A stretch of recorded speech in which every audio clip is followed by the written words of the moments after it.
Good afternoon, and welcome back to this third session, Spain at War. Following Professor Kagan's lecture, we will hear now along the same lines the Spanish General Military Offensive, 1779-1783, and its contribution to American independence. Prejudices and Reasons for a Secular Historiographical Omission by Hugo O'Donnell Duque de Estrada, the Duke of Tetuán. The Duke is a lawyer and Marine Corps commander, retired, full member of the Royal Academy of History and corresponding member of the Civilian Academy of Letters, the Royal Academy of Córdoba, and the Academies of History of 16 other countries. Academician of Merit of the Royal Academy of Heraldry and Genealogy of Madrid, an elected member of the Royal Historical Society of the United Kingdom, honorary academician of the Royal Academies of the Sea and of Military Sciences and Arts, honorary professor at the Center for National Defense Studies. Unfortunately, the Duke could not travel to Washington, D.C.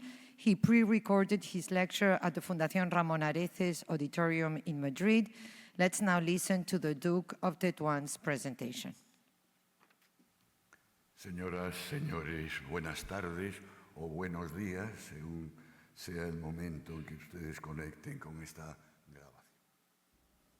The Spanish General Military Offensive, 1779 to 1783, and its contribution to American independence.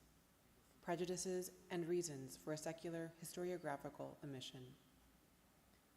We know today, although it should always have been suspected, that the Spanish military action, both direct and indirect, in addition to financial support and the supply of arms, ammunition, and other military material, proved decisive for the final triumph of the revolution of the 13 colonies. Knowledge of these contributions is something that many official and private institutions have worked diligently to disseminate. These include two of the sponsors of this symposium, the Queen Sofia Spanish Institute and the Ramón Areces Foundation, together with Spain's Royal Academy of History, an institution established in 1735, 40 years prior to the Revolutionary War, and one whose founding mission was to clarify the important truth of the events, to dispel fables introduced either by ignorance or malice, obscured antiquity, or buried by neglect. As for the nature of the Spanish contribution to the war, allow me to go back to 1776, the year marking Spain's first contact with the American revolutionaries. Spain's ruler then was King Charles III, 60 years old.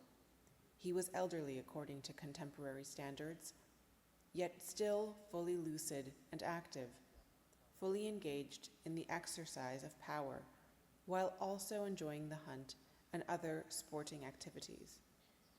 Charles was also known as a capable ruler and tireless reformer, a reputation that had crossed the Atlantic. When, for example, the American envoy, John Jay, arrived in Madrid in late 1779, in the hope of obtaining his country's recognition as a sovereign nation, along with financial support, he specifically alluded to the monarch's reputation for honor and integrity, and had encouraged the people of the United States to place their trust in his friendly disposition and support for their cause. Charles III's reputation as an honest, educated, even enlightened monarch also has stood the test of time.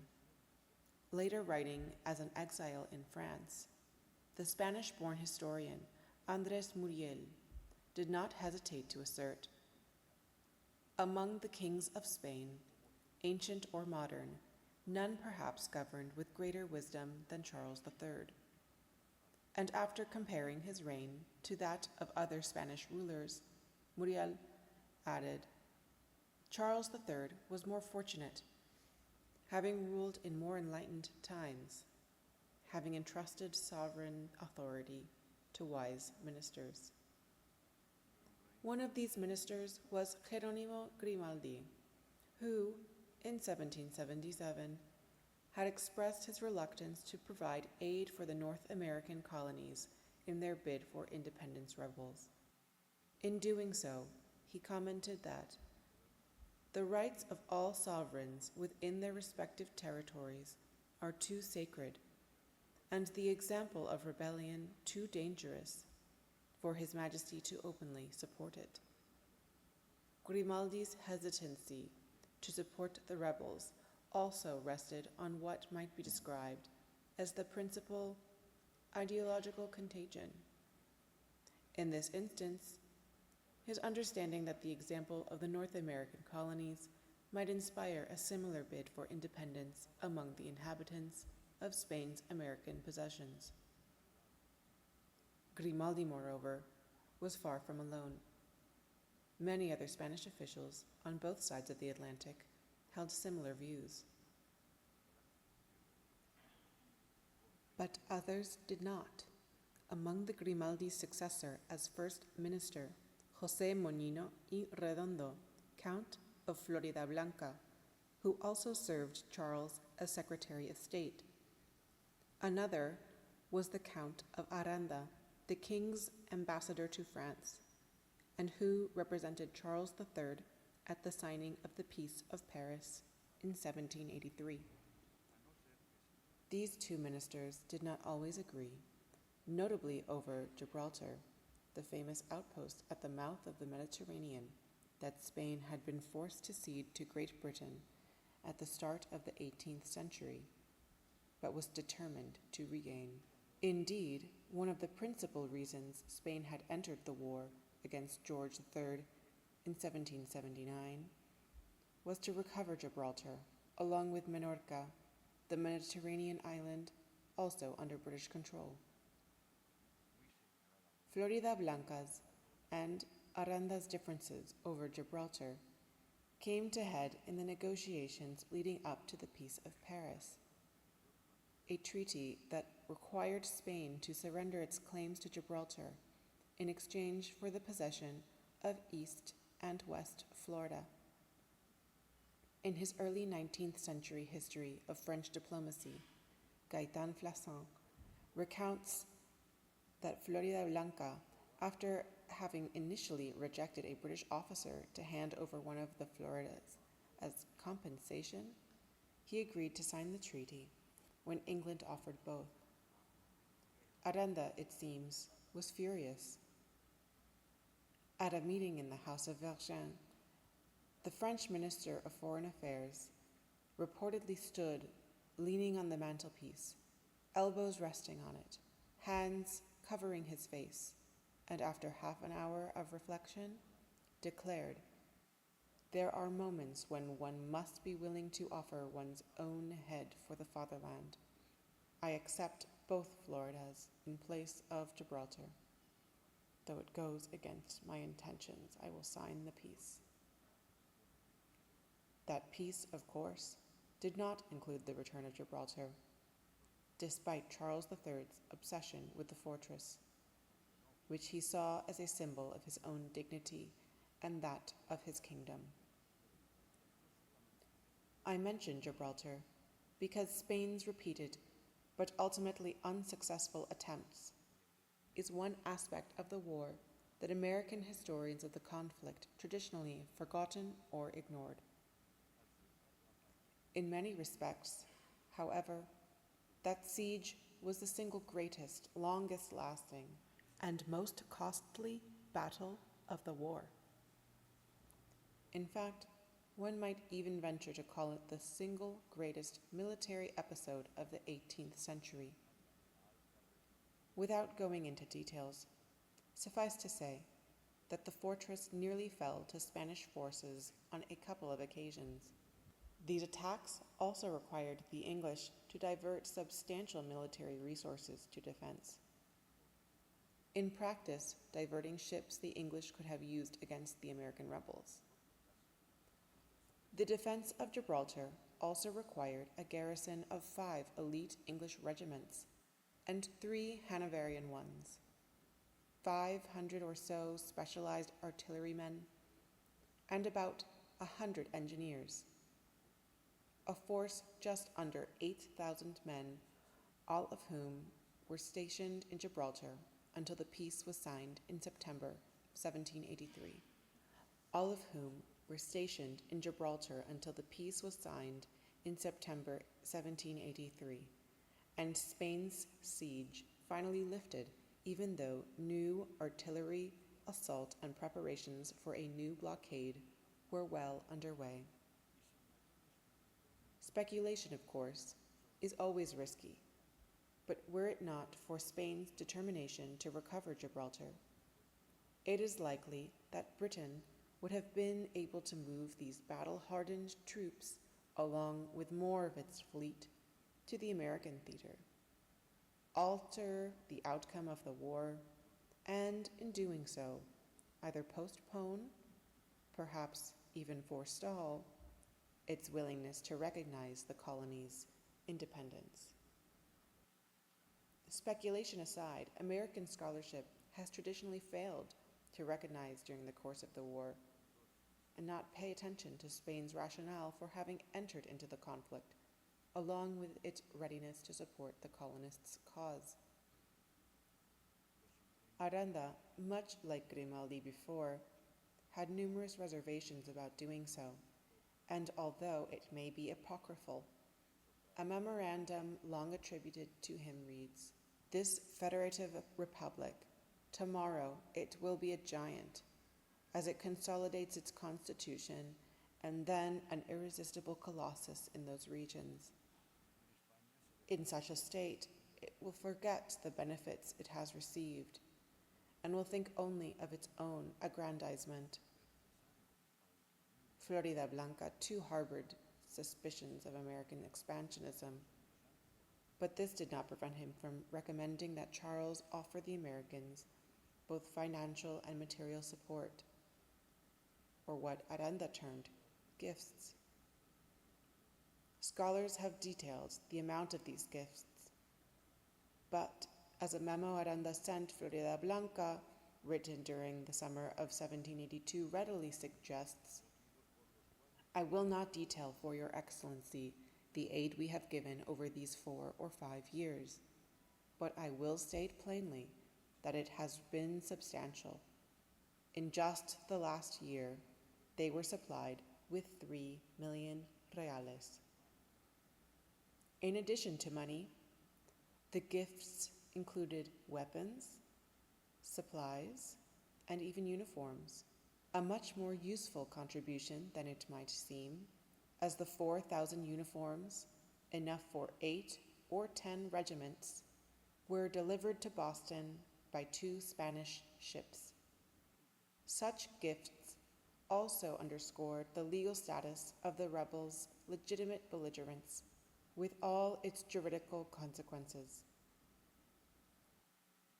From my perspective, in addition to the strategic importance of Gibraltar, American historiography has tended to ignore the overall value of Spain's gifts. They have also undervalued the strategic importance of the military victories engineered by Spanish governor of Louisiana, Bernardo de Galvez, on the war's western and southern fronts. These include the aid provided to the American outpost, Fort Pitt, today's Pittsburgh.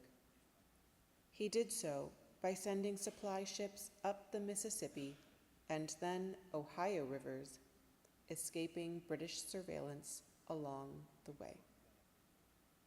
Galvez's other achievements, his successful attacks on several British outposts in Louisiana, Manchac, Fort Charlotte, Baton Rouge, and Mobile.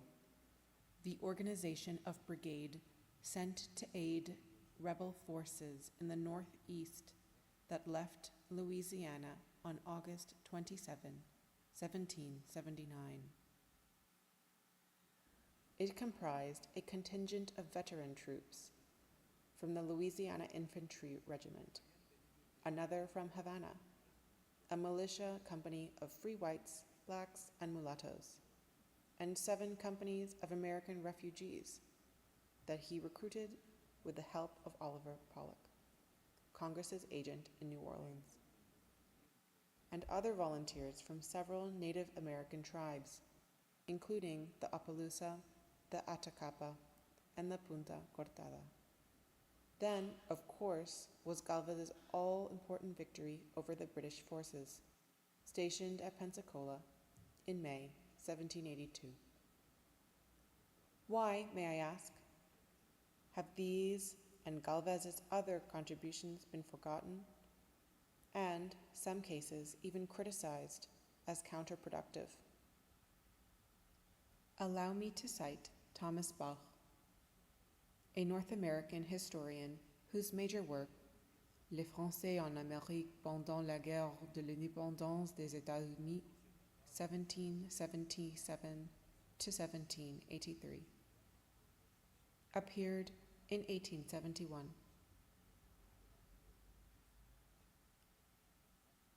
As its title suggests, Bach's main concern was to document French contributions to the war. In doing so, however, he became a spokesperson for the already existing denialist trend regarding Spanish aid, even surpassing it.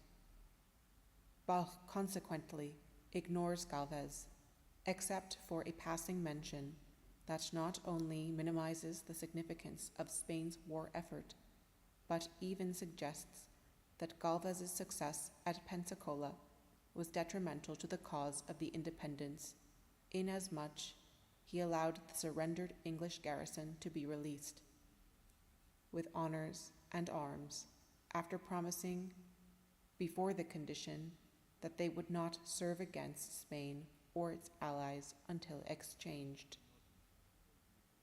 The garrison was then shipped to New York, where Bach suggests they could have immediately been used against the Americans. Now, to be honest, Bach's take on this particular incident did not go unanswered.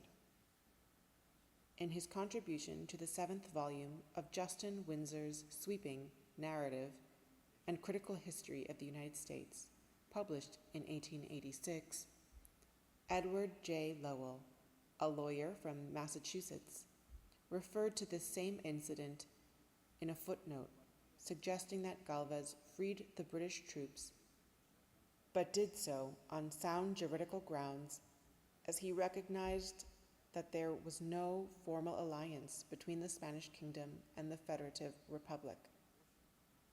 Otherwise, Lowell had little to say, either about Galvez or Spanish contributions to the war. In the end, how best to explain the historiographical dismissal of both Galvez and Spain's overall contributions to the war? The answer, I suggest, can be found in the dictionary, specifically in the word prejudice, whose definition in the dictionary of the Royal Spanish Academy means a prior and tenacious opinion, generally unfavorable, about something that is poorly understood. All the elements of this academic definition can be observed when studying the process of a global confrontation in which Spain diversified its efforts and which has deserved, undeservedly rather, a severe judgment or a culpable ostracism from the main beneficiaries of the war.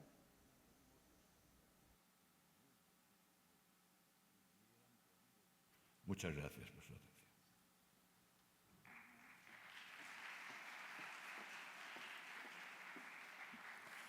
Okay. So we will now listen to Professor Larrie Ferreiro, who will discuss the Franco-Spanish combined Royal Navies against the British Royal Navy. Professor Ferreiro is a naval architect and historian. He is the 2017 Pulitzer Prize finalist for history for his book, Brothers at Arms, American Independence and the Men of France and Spain Who Saved It. His latest work, Churchill's American Arsenal, the partnership behind the innovations that won World War II, was published under Oxford University Press in 2022. Among his other works are Measure of the Earth, the Enlightenment Expedition that Reshaped Our World, Ships and Science, the Birth of Naval Architecture in the Scientific Revolution, 1600 to 1800, and The Bridging the Seas, the Rise of Naval Architecture in the Industrial Age. Please join me in welcoming Professor Ferreiro.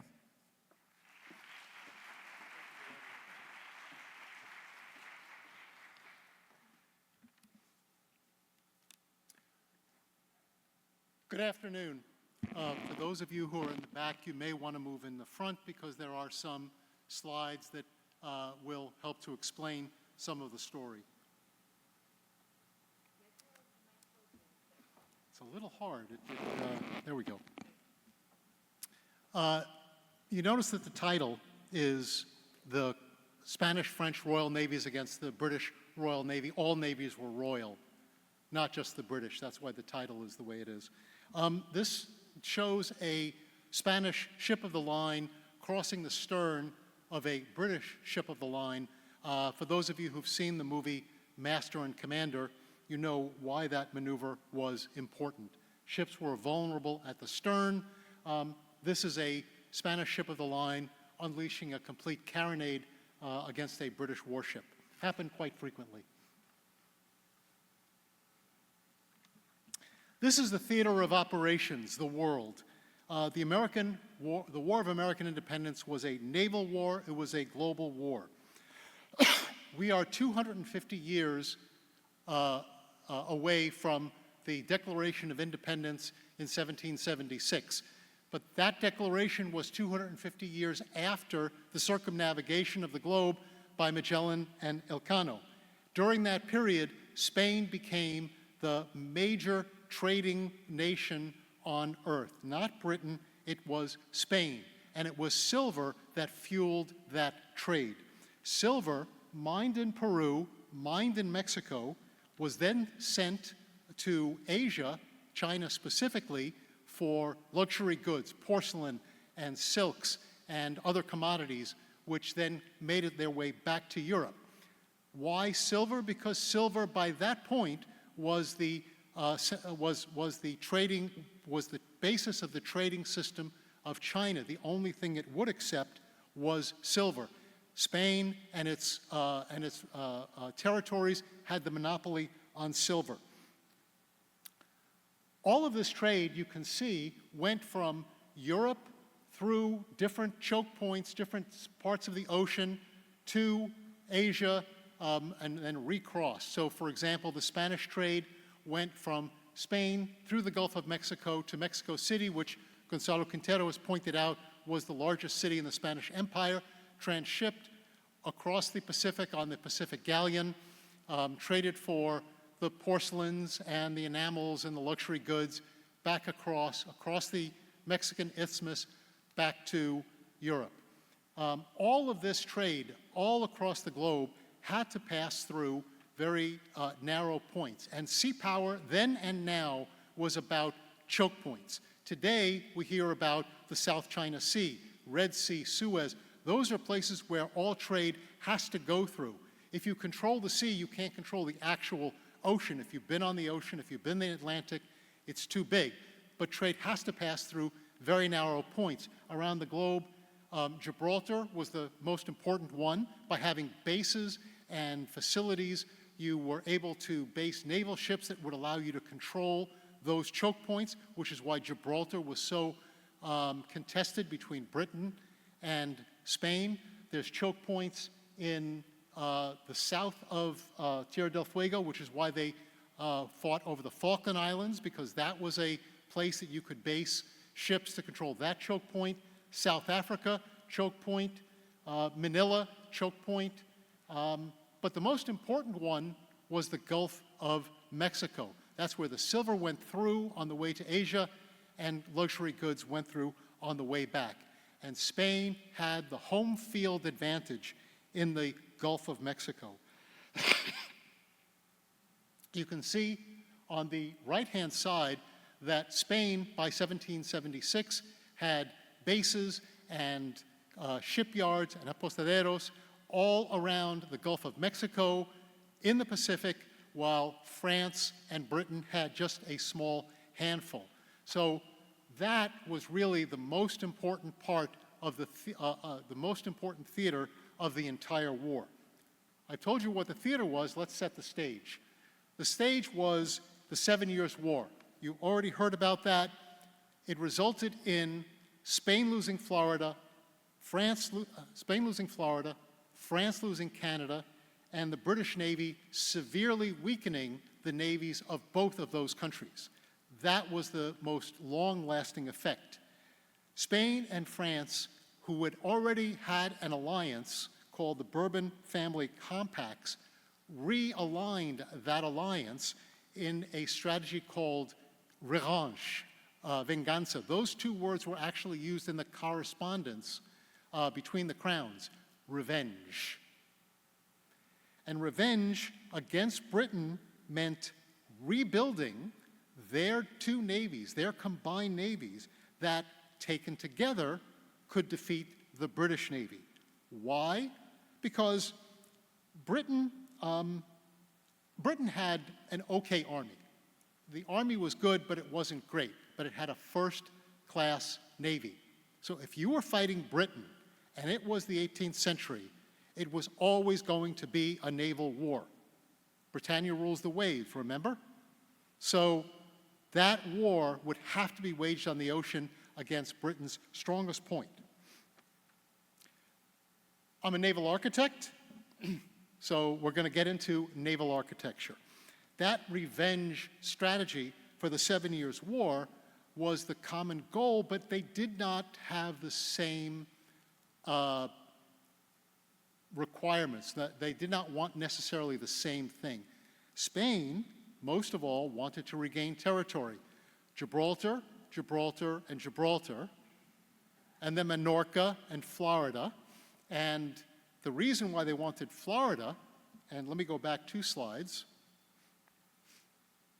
is if you look at that choke point of the Caribbean, that's all Spanish territory except Florida, which is like a dagger pointed into the heart of Spanish trade. That is why it was so important to Spain.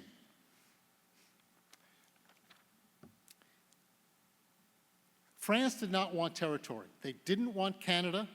A few acres of snow is what one Voltaire called it. But they did want to regain their position as the center of power in Europe. Power in Europe was really where all negotiations were happening. Who controlled which alliances in Europe? So to get to Britain, they had to overwhelm the British Navy. So the plan was for the French and Spanish navies together to build enough ships, about 140 total ships of the line. Those are the big ships that fought against each other, which at the time would be able to overwhelm the 120 ships in Britain's fleet.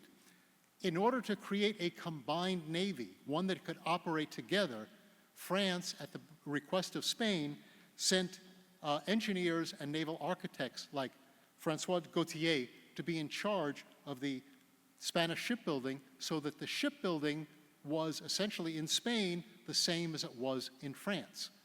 Here's a little bit of naval architecture.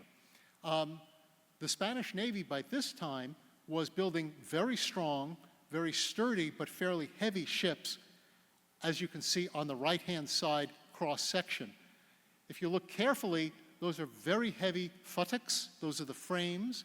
That diagonal pillar in the middle creates great strength, but it makes the ships heavier. The French model was lighter, but it being lighter, they were also faster. And in order to ensure that a Spanish ship and a French ship could operate in the same line of battle, the two governments wanted their ships to be built along the same lines. So Gautier discarded the older Spanish system in favor of the French system and began building his hulls so they could operate that way. Gautier, in other words, in the Gen C speak, understood the assignment. He said, "My obligation is to see the Spanish and French vessels as forming a single armada." Now, at this time, all of you know by now that both France and Spain were supplying arms and covert munitions to the Americans, but by 1777, there was a series of defeats. It was obvious the United States needed a lot more. They needed a direct military alliance to fight toe-to-toe against Britain. Most importantly, they needed a navy. So, in 1778, France went ahead and allied with the Americans, knowing that Spain would follow. There was never a question in the mind of Vergennes that his counterpart, Florida Blanca, would eventually come along. This was always a joint operation. It was always planned that way.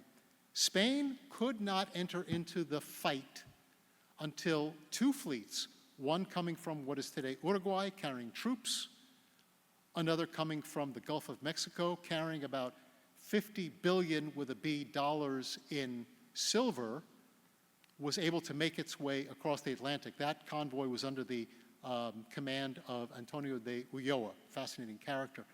While those two convoys were at sea, they could not risk, they could not hazard entering into the war.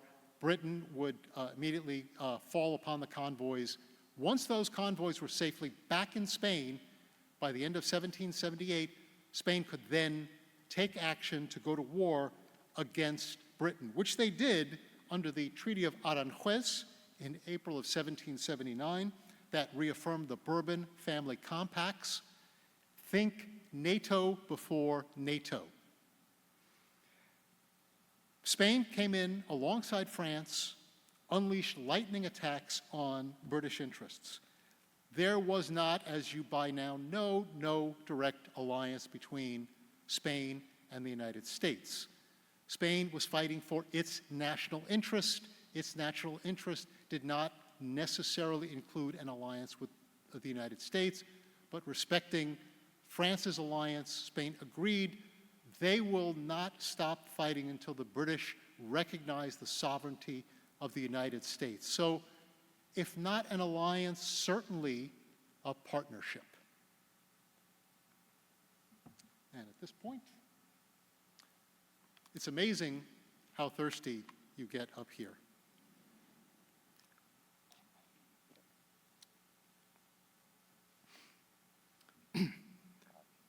Any military person will be able to tell you through experience that combined operations are the hardest operations to conduct. They need continuous practice with your partners. Think about D-Day and how many months were spent in joint training on the south coast of England, Slacton Sands, and so on. When the French and the Spanish decided they would fight together and invade Britain, there was none of that. Not really very much preparation. So they were going in more or less cold. That did not mean that the sailors who were commanding their vessels were inexperienced. Luis de Cordova, on the left-hand side, had risen through the ranks through many wars, battles, expeditions. He became Teniente General Vice Admiral in 1773. So when Spain entered the war in 1779, Cordova was 73 years old. He was appointed, along with his French counterpart, to lead the combined French-Spanish Armada on his flagship Santísima Trinidad, the largest sailing warship in the world ever built.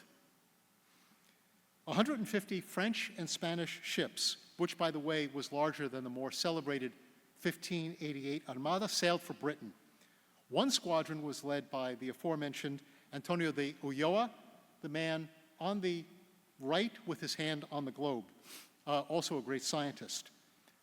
Despite all the difficulties of not having practiced together, what laid low the fleet was not planning, but disease, epidemic, probably dysentery, which swept across the Bourbon fleet, confined ships, thousands of sailors all together, and it turned these warships into hospital ships.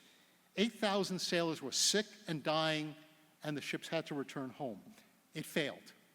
It failed tactically, but it succeeded strategically in that the British now had to redeploy their entire fleets away from America to protect the homeland, to protect their colonies in the Caribbean and all across the world. In other words, it did exactly what it was supposed to do, spread the British Navy thinly around the globe. It also meant that Britain was no longer able to command the oceans.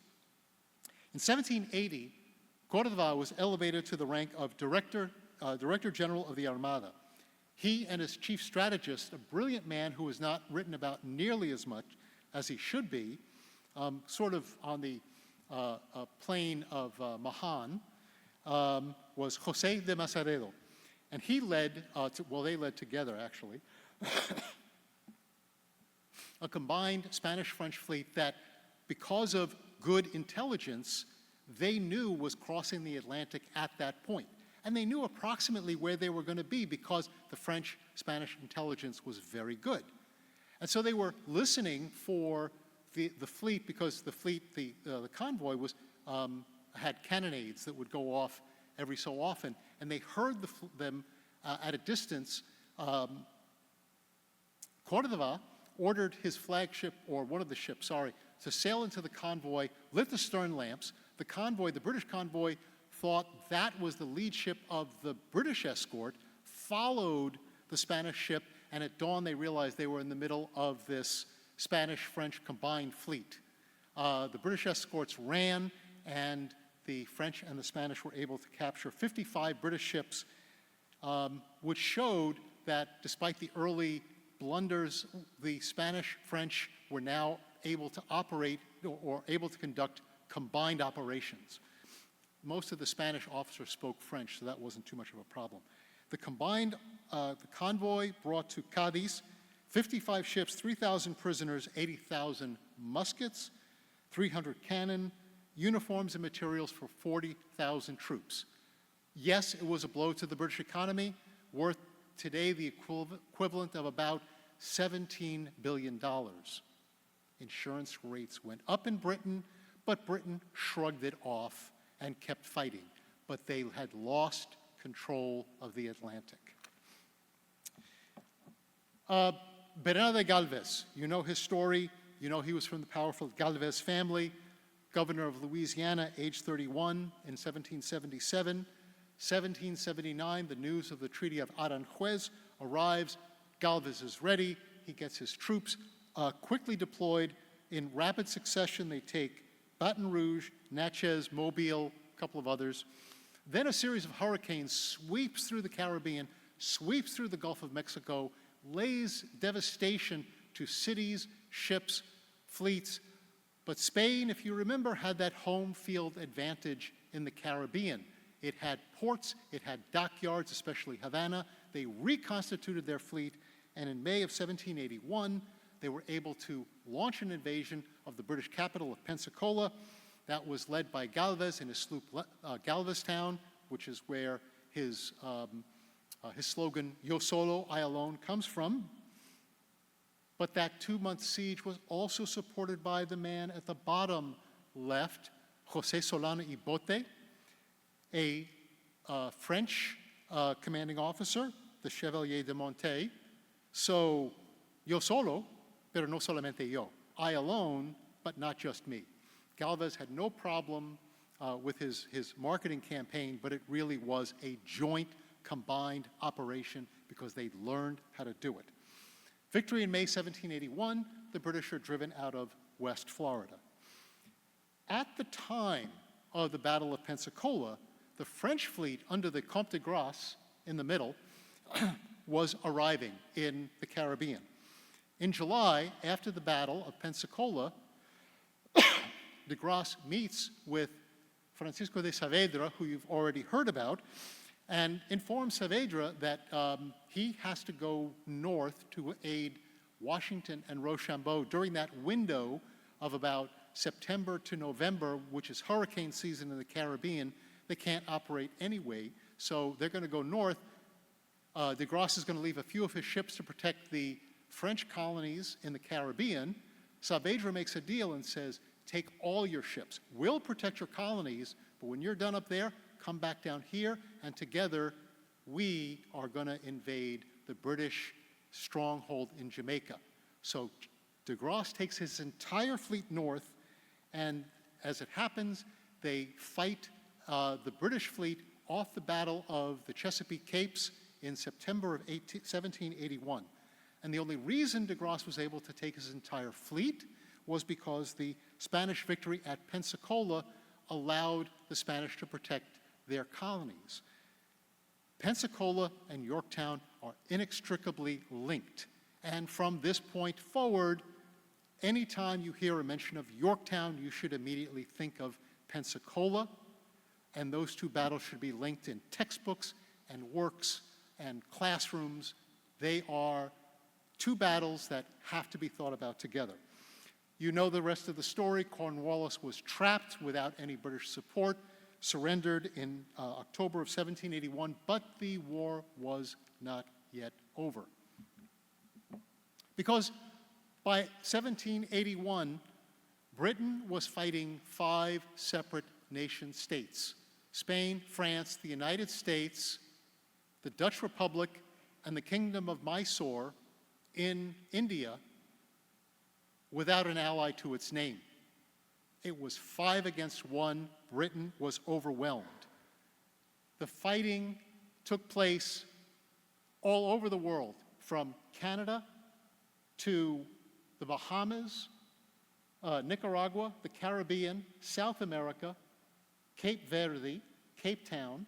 We've already talked about Gibraltar as being the largest siege. That, on the bottom right-hand side, that's a mushroom cloud. That's how violent the conflict was. Nicaragua was where Horatio Nelson had his first encounter with the Spanish. He was laid low probably by a tropical disease, but it was a bad disease. He was shipped out within a few weeks of getting there, although later he lost an arm before Spanish troops. So he didn't have that much luck against the Spanish. The fighting went all the way around the world to India. The last battle of the War of American Independence was the Battle of Cuddalore in India in 1783. The War of American Independence was not won at Yorktown. It was won through maritime alliances. This is the War of American Independence by the numbers. Those of you in the back who have not moved forward can't see these, but the people here can. About 250,000 American troops fought. The numbers are not clear, but they were almost all soldiers. The French and Spanish troops combined were about 200,000 soldiers and sailors, many of them on ships at sea around the world. Britain had about 230,000, of which over half were Navy at sea. So I told you it was always going to be a naval war. And the rest were land troops, only a minority of which were actually in North America. So what happened? Well, it was in this crucial period of around 1781 that the combined Spanish and French fleets, 129 ships of the line, were greater than the British combined fleet of about 117 ships, and they were overwhelmed. For that brief but strategically critical period, the British were outnumbered, outgunned, outfought, and outclassed. So a question was raised earlier. Was Spain important to the victory of the United States? The answer is, claro que sí, of course. But it's a larger point. Without the war against Britain could not have been won without the combined forces of Spain and France and the United States all working together.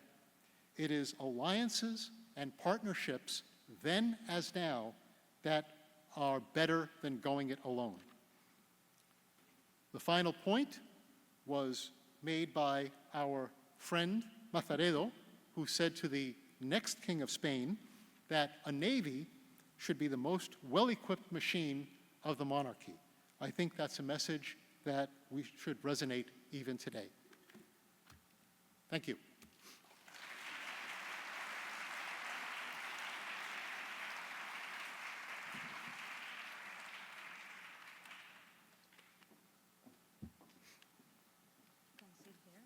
Okay, I'll leave this here.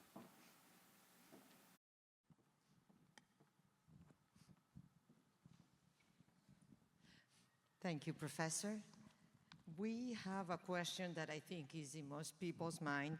So Gibraltar was Spanish territory at one time.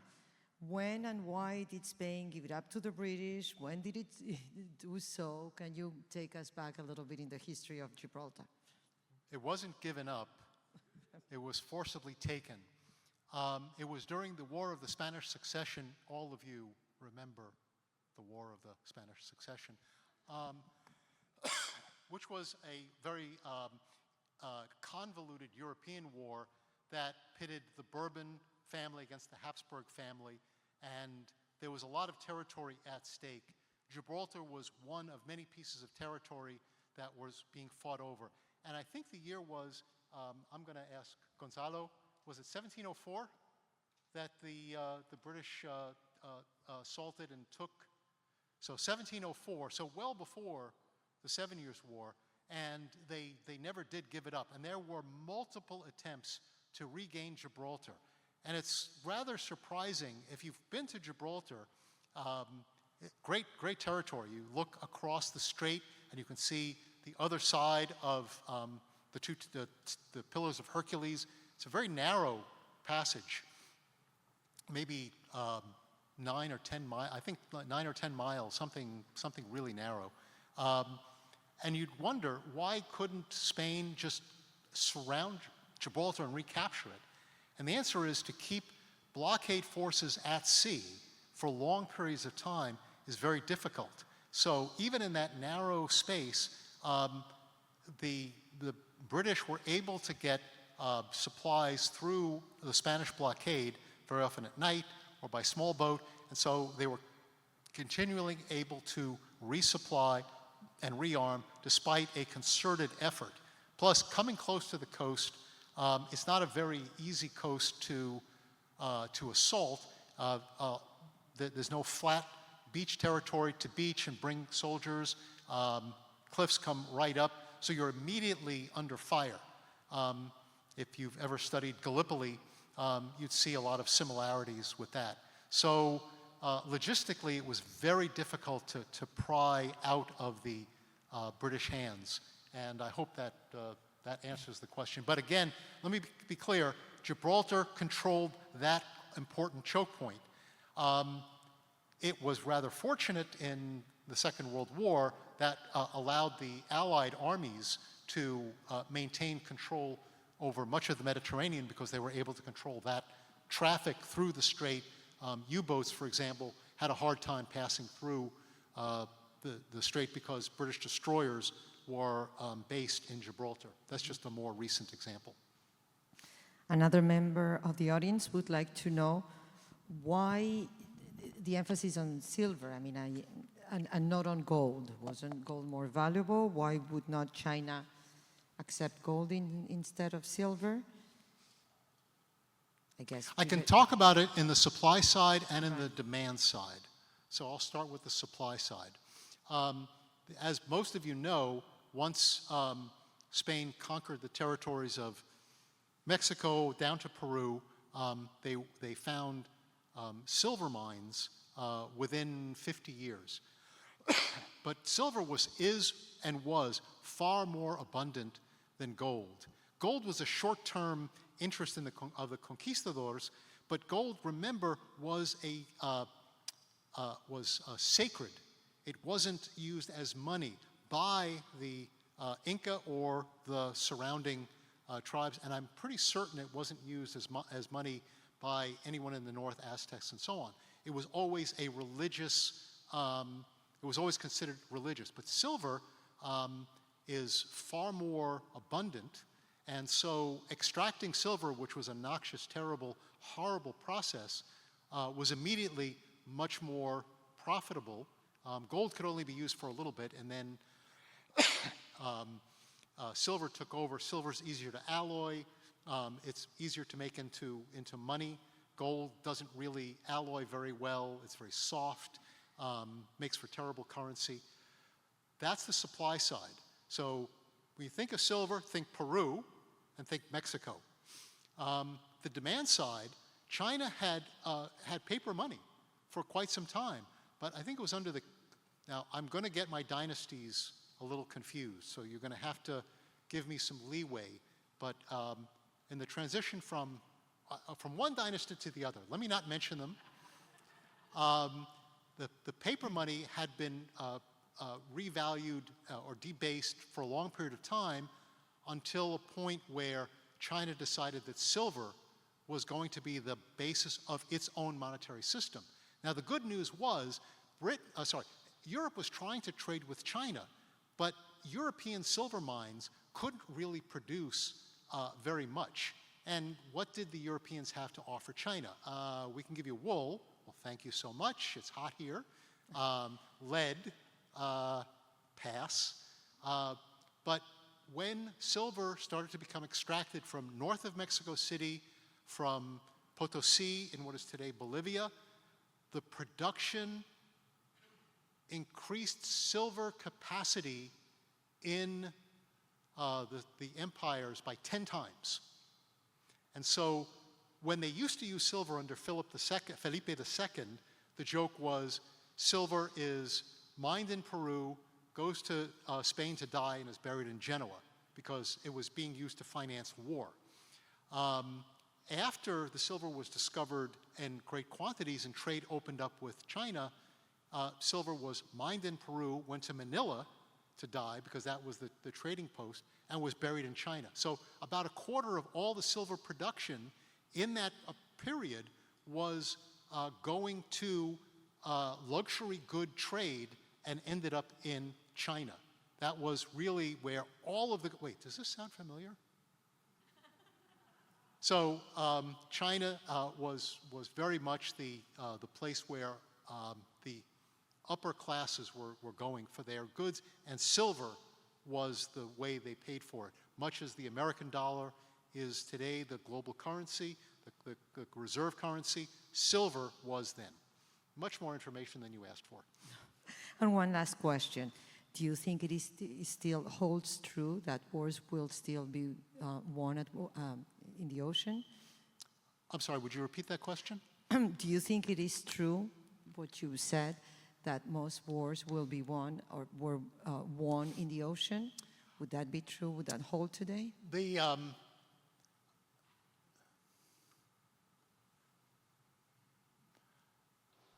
naval conflicts decide the circumstances of what happens on land.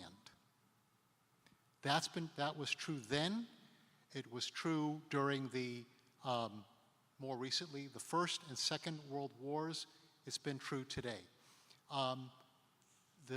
They are decisive in that they set the stage for victory or defeat on land. Ultimately, because we are on land, we have our final decisions, as it were, in land battles. But I'm going to use the example of World War II, because we're already on the 80th anniversary. It was Dwight D. Eisenhower, five-star general, who said that this war was going to be decided on the ships, amphibious and transport ships and supply ships that we can deploy to keep everybody on shore going, and to prevent the adversary forces from also being able to do that for them. So naval forces have always set the stage for what is almost always eventually a land campaign. I hope that is nuanced enough, but also clear enough to answer the question. Absolutely, absolutely. Thank you very much, Professor Ferreiro. You're most welcome. It's been an honor. We are running a little early, so we will reconvene after our coffee break at 4:30 for the last session. 4:30. Thank you.